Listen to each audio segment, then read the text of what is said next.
በፍቅር ስም እንዳትታለል። እግዚአብሔር ከአንድ ሰው ጋር እንድትሆን በማይፈልግበት ጊዜ የሚከሰቱ 5 አስደናቂ ምልክቶች። ዛሬ የምንነጋገረው እያንዳንዳችን ሕይወት ውስጥ ምናልባትም ትልቁን ውሳኔ የሚወስን የልባችንን እረፍት እና የወደፊት ዕጣ ፋንታችንን የሚቀርጽ እጅግ ወሳኝ ርዕስ ነው። በሕይወታችን ውስጥ ከምናደርጋቸው ውሳኔዎች ሁሉ ይልቅ ከማን ጋር ትዳር እንመሰርታለን፣ ከማን ጋር የፍቅር ሕይወታችንን እንመራለን የሚለው ውሳኔ ትልቁን ቦታ ይይዛል። በፍቅር መውደቅ ደስ ይላል፣ ከሰዎች ጋር መያያዝም ተፈጥሯዊ ነው። ነገር ግን አንዳንድ ጊዜ እኛ በሙሉ ልባችን የምንወደው አብረኖ ለመኖር የምንመኘውና የሕይወታችን አካል እንዲሆን የምንፈልገው ሰው እግዚአብሔር ለኛ ያዘጋጀልን ሰው ላይሆን ይችላል። ጥያቄው ያለው እዚህ ጋር ነው። እግዚአብሔር ከአንድ ሰው ጋር እንድትሆን ወይም ከሷ ጋር የወደፊት ሕይወትህን እንድትገነባ በማይፈልግበት ጊዜ ምን ይከሰታል? እግዚአብሔር አይሆንም የሚለን በታላቅ ድምፅ በመጮህ አይደለም፣ ይልቁንም በእነዚህ 5 አስደናቂ ምልክቶች እንጂ። ታዲያ በዛሬው ትምህርታችን እግዚአብሔር ከአንድ ሰው ጋር እንድትሆን በማይፈልግበት ጊዜ የሚከሰቱ 5 ዋና ዋና ምልክቶችን በዝርዝር እንመለከታለን። ይህ ቪዲዮ ልብህን ከትልቅ ስብራት፣ ሕይወትን ደግሞ ከተሳሳተ አቅጣጫ ሊታደግ ይችላል። እስከ መጨረሻው አብራችሁን ቆዩ። ለዚህ ቻናል አዲስ የሆናችሁ እንኳን ደህና መጣችሁ። ቻናሌን ሰብስክራይብ በማድረግ ቤተሰብ መሆን እንዳትረሱ። ይሄ ቪዲዮ ለብዙ ሰዎች እንዲደርስም ላይክ አድርጉ። ሐሳብ አስተያየታችሁን ደግሞ ኮሜንት ለመጻፍ እንዳትረሱ። ዝግጁ ከሆናችሁ ወደ መጀመሪያው ነጥብ እንለፍ። እግዚአብሔር ከአንድ ሰው ጋር እንድትሆን በማይፈልግበት ጊዜ የሚከሰተው የመጀመሪያውና ትልቁ ምልክት የውስጥ ሰላም ማጣትና የማያቋርጥ የልብ ጭንቀት ነው። መጽሐፍ ቅዱስ በፊልጵስዩስ ሰዎች ምዕራፍ 4 ቁጥር 7 ላይ እንዲህ ይላል፣ አእምሮንም ሁሉ የሚያልፍ የእግዚአብሔር ሰላም ልባችሁንና ሐሳባችሁን በክርስቶስ ኢየሱስ ይጠብቃል ይለናል። እግዚአብሔር ወደ ሕይወቴ የሚያመጣው ትክክለኛው ሰው ፍጹም ሰው ነው ማለት አይደለም። ነገር ግን ያ ሰው ወደ ሕይወት ሲመጣ በልብ ውስጥ መለኮታዊ ሰላም ይኖራል። ነገር ግን ከአንድ ሰው ጋር ባለ ግንኙነት ውስጥ ሁልጊዜ ግራ መጋባት፣ ፍርሃት፣ ነገ ምን ይከሰት ይሁን የሚል ስጋትና የውስጥ አለመረጋጋት ካለ ይህ የመንፈስ ቅዱስ ቀይ ማብራት ሊሆን ይችላል።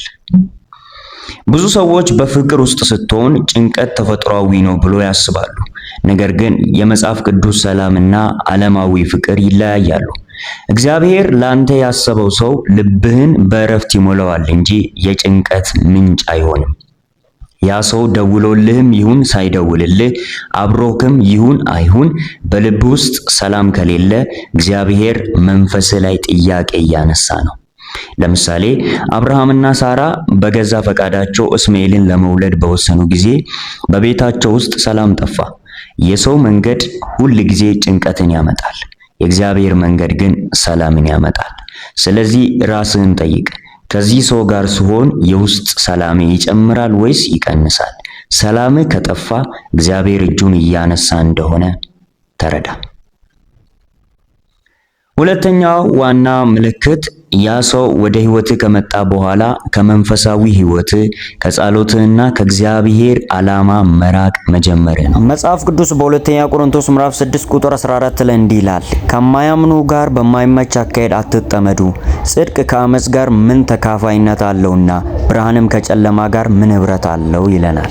እግዚአብሔር ለሕይወትህ የሰጠ ትልቅ ጥሪና ዓላማ አለ። ወደ ሕይወትህ የመጣው ሰው አብሮ እያለ ጸሎት ከቀነስክ፣ መጽሐፍ ቅዱስ ማንበብ ከተውክ፣ ወደ እግዚአብሔር ቤት መሄድ ከሰለቸህና ከእግዚአብሔር ይልቅ ያንን ሰው ለማስደሰት ስትል ኃጢአት ውስጥ የምትገባ ከሆነ ያ ሰው በእግዚአብሔር ፈቃድ ውስጥ የለም።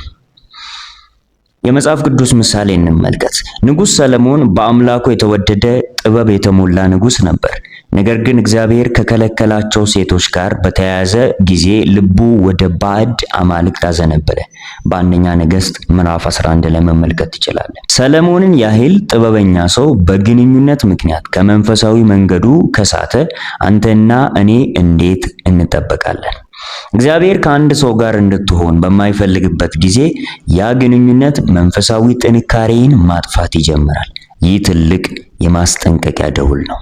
ሶስተኛው ምልክት ተደጋጋሚ የማስጠንቀቂያ ምልክቶች እና ሁኔታዎች መቀናጀት አለመቻላቸው ነው። መጽሐፍ ቅዱስ በምሳሌ ምዕራፍ 16 ቁጥር 9 ላይ እንዲህ ይላል፣ የሰው ልብ መንገዱ ያዘጋጃል፣ እግዚአብሔር ግን አካሄዱን ያቀናለታል ይለናል። አንዳንድ ጊዜ እኛ ግንኙነቱ እንዲሰራ በኃይላችን እንታገላለን።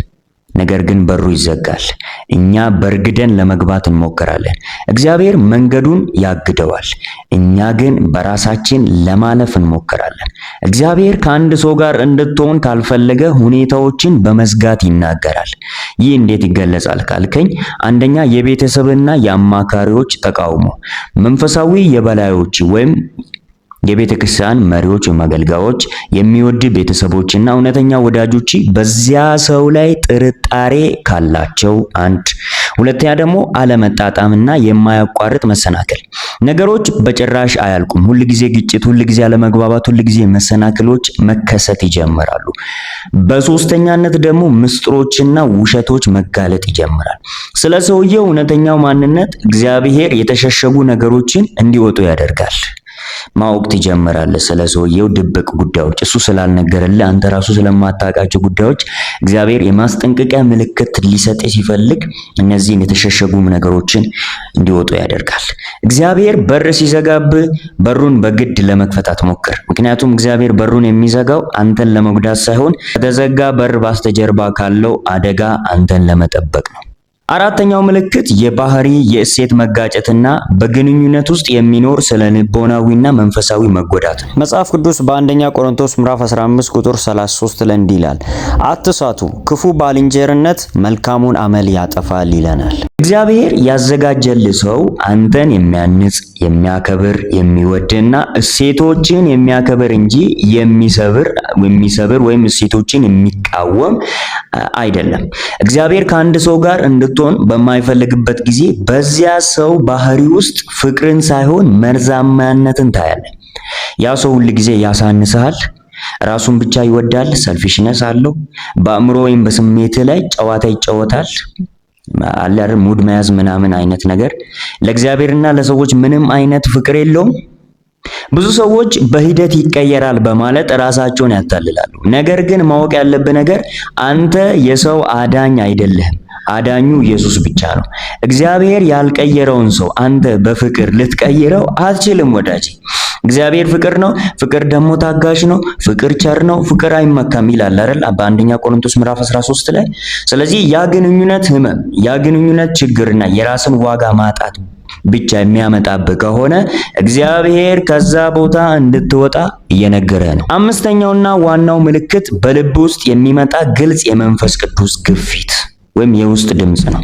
መጽሐፍ ቅዱስ በትንቢተ ኢሳይያስ ምዕራፍ 30 ቁጥር 21 ላይ እንዲህ ይላል፣ ወደ ቀኝም ወደ ግራም ፈቀቅ ብትል ጆሮች በኋላ መንገዱ ይህች ናት፣ በእርሷም ሂድ የሚለውን ቃል ይሰማሉ ይለናል። ክርስቲያን ከሆንክ ወይም በጌታ ከሆንክ በውስጥ የሚኖር ታላቅ መሪ አለ። ያም መሪ መንፈስ ቅዱስ ነው።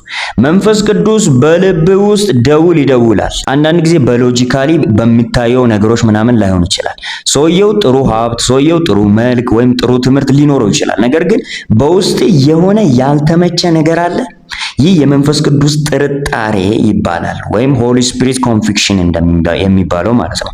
እግዚአብሔር ከአንድ ሰው ጋር እንድትሆን ካልፈለገ በልብ ውስጥ ያንን ሰው የመተው ፍላጎት፣ የነጻነት ጥማትና የመራቅ ስሜት ይፈጥራል። ያንን ሰው ስታስበው ደስታ ሳይሆን ከባድ ሸክም ይሰማሃል። ይህንን የውስጥ ድምፅ አትቃወመው። ምናልባት የኔ ስሜት ይሆናል ብለህ አትለፈው። እግዚአብሔር በልብ ያስቀመጠውን ድምፅ አዳምጥ። መንፈስ ቅዱስ እየነገረክ እንደሆነ ማለት ነው። እንግዲህ የተወደዳችሁ ወንድሞቼና እህቶቼ ዛሬ ይህንን ቪዲዮ እያያችሁ ያላችሁት በምክንያት ነው። ምናልባት አሁን ባላችሁበት ግንኙነት ውስጥ እነዚህ 5 ምልክቶች እየታዩባችሁ ይሆናል። ምናልባት ልባችሁ ተሰብሮ እግዚአብሔር ለምን ያንን ሰው ከኔ ወሰደው ብላችሁ እያለቀሳችሁም ይሆናል። ዛሬ ልነግራችሁ የምፈልገው ትልቅ እውነት አለ። እግዚአብሔር አንድን ነገር ከህይወት የሚያርቀው የተሻለ ነገር ሊሰጥ ስለፈለገ ብቻና ብቻ እንደሆነ ልብ በል። እግዚአብሔር እጁን ከከለከለ ከአደጋ ሊጠብቅ ነው። እግዚአብሔር የሆነ ነገር ሲከለክል ከአደጋ ሊጠብቅ ነው። የዛሬ ህመም የነገው መዳን ነው። እግዚአብሔር ላንተ ያሰበው ሰው አለ። የሚያከብር፣ ወደ እግዚአብሔር የሚያቀርብ፣ የልብን ሰላም የሚጠብቅ፣ ከእግዚአብሔር የተቀበልከውን ህልም አብሮ የሚያስፈጽም ሰው አለ። እግዚአብሔር ያዘጋጀልህ ሰው አለ። ስለዚህ ዛሬ ውሳኔ ውሰድ። አንደኛ እግዚአብሔር ተው ያለህን ነገር ለመልቀቅ አትፍራ። ሁለተኛ ልብህን ለእግዚአብሔር ፈቃድ አስረክብ። ሶስተኛ በሰው ላይ ሳይሆን በእግዚአብሔር ታመን። ቤተሰብ ሳልነግራችሁ አዲሱን የቲክቶክ አካውንቴን ፎሎ አላደረጋችሁም አይደል? እስካሁን እንደምትመለከቱት 0 ፎሎወር ነው ያለው እና ፎሎ አድርጉ። እስቲ ሊንኩን ኮሜንት ላይ አስቀምጬላችኋለሁ። ያንን ሊንክ በመጫን አዲሱን የቲክቶክ አካውንቴን ፎሎ በማድረግ ቤተሰብ እንድትሆኑ በጌታ ፍቅር ጠይቃችኋለሁ። ወዳችኋለሁ። መልካም ጊዜ ይሁንላችሁ።